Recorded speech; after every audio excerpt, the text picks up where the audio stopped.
بسم الله الرحمن الرحيم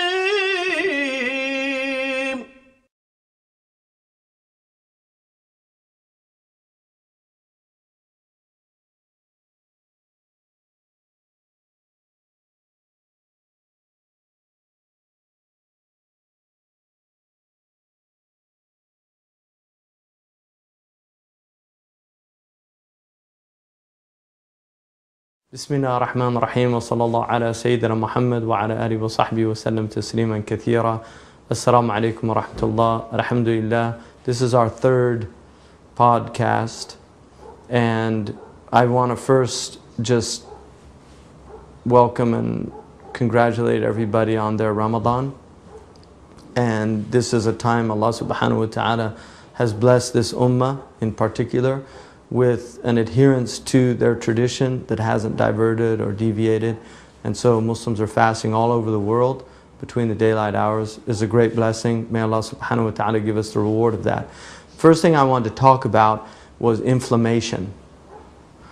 Inflammation is a response of the body when you have a foreign invasion of protein, or even like a sliver will cause some slight inflammation. So inflammation is actually a healthy response from the body to something that's threatening the integrity of the body.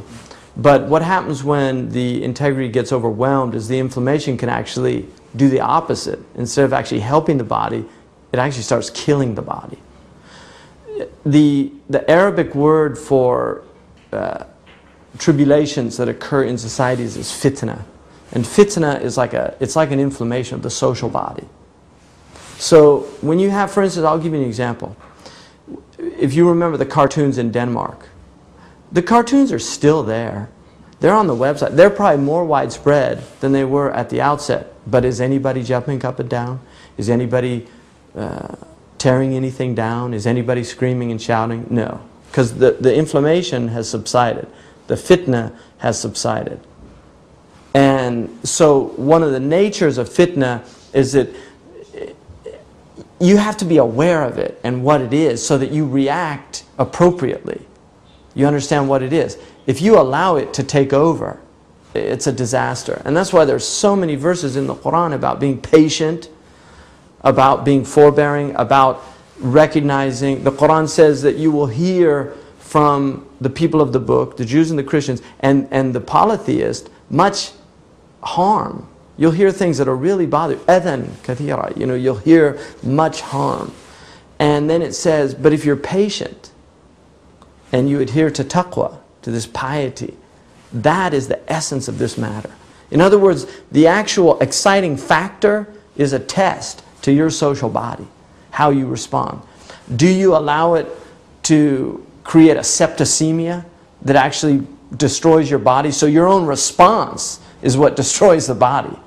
Or do you isolate it and are able to contain it? And so your inflammation is measured.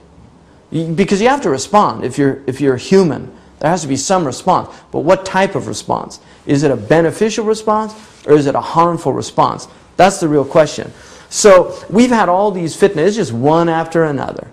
And they line them up. And what's amazing to me is what I see happening is a lot of this is in fact instigation. Wittingly or unwittingly, I'm not going to get into the hearts of people, but that's what, in essence, that's what's happening. People are being instigated. But they fall right into it. And it's about time the Muslims wised up.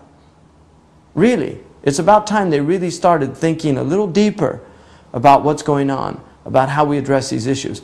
So what I wanted to talk about a little bit is what I'll call broadening the scope of the Pope. One of the recent major issues, fitna, that happened is the Pope made some remarks and then suddenly everybody's up in arms. Well, the reality of it is not everybody was up in arms. In fact, a very small group of people were up in arms, usually hooligans. Like in this country, if you have somebody, we had recently a sniper went down to a mosque and shot at Muslims praying Taraweeh at night. So in the Middle East, there weren't all these papers, Americans attacking mosques. It was an isolated incident. That's all it was. It was an isolated incident. It's evil, and it should be dealt with, and we hope that the proper authorities take it seriously and do that. But my point is that you don't blow that out of proportion to make it like every American is threatening the well-being and safety of Muslims. Because that's not the case. We're living here. I'm living here. You're living here. We're in America. And we're generally as secure as you can be in America. I mean, we get hassled at the airports and things like that. But generally, people walking around, you're not going to have somebody attacking you. Some of our women, unfortunately, get some looks that aren't pleasant. Not from everybody, from some people. There's ignorant people everywhere. My point is that when this idea that the whole Muslim world blew up at the statements of the Pope, no. People in Jeddah or Cairo, they're drinking their tea and ايش في البابا يعني ليش يقول كذا, whatever. You know, I mean, they'll make comments over the breakfast table or something like that, but they're not out destroying the Coptic churches or going crazy, and their Christian friends are still their Christian friends. And that's why it was very beautiful, the response of Ignatius IV, who's the patriarch of Antioch. And we put his letter up on the Zaytuna website. And the reason we put that letter up there was because we felt that it was a beautiful Christian response.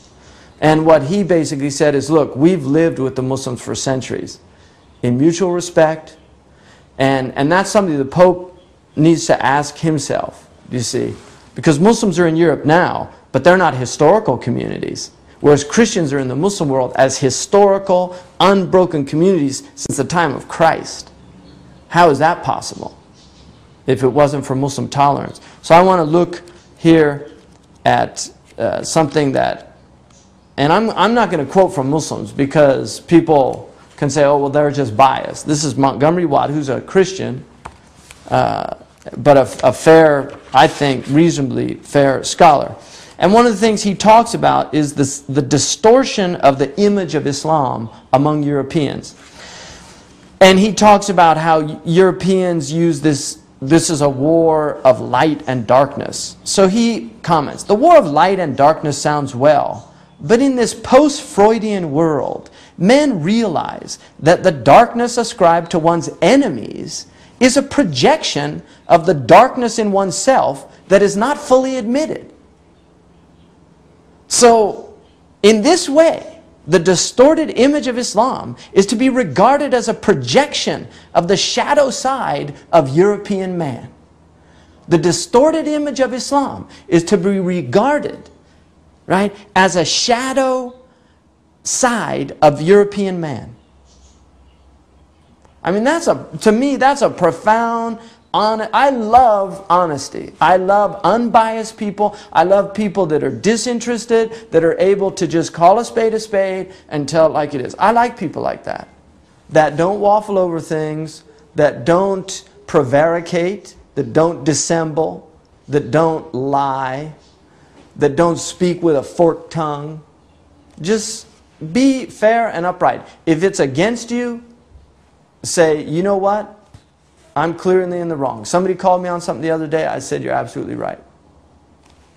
I don't want to get defensive. And if I get defensive, because we're human, I like to look at that. Okay, why am I getting defensive?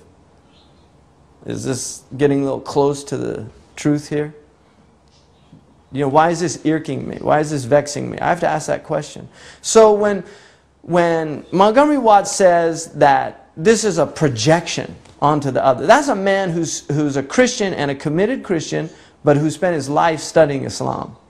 So what he's saying is, we need to look a little deeper here. So I want to look a little bit at the Pope's address, because I think this is a case of the pot calling the kettle black. Right? Now the Pope, this was a university address. It was, interestingly enough, entitled Faith, Reason, and the University, Memories and Reflections.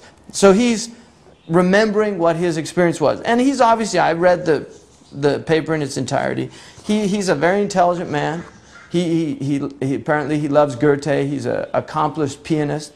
Anyway, in this talk, he's talking about faith and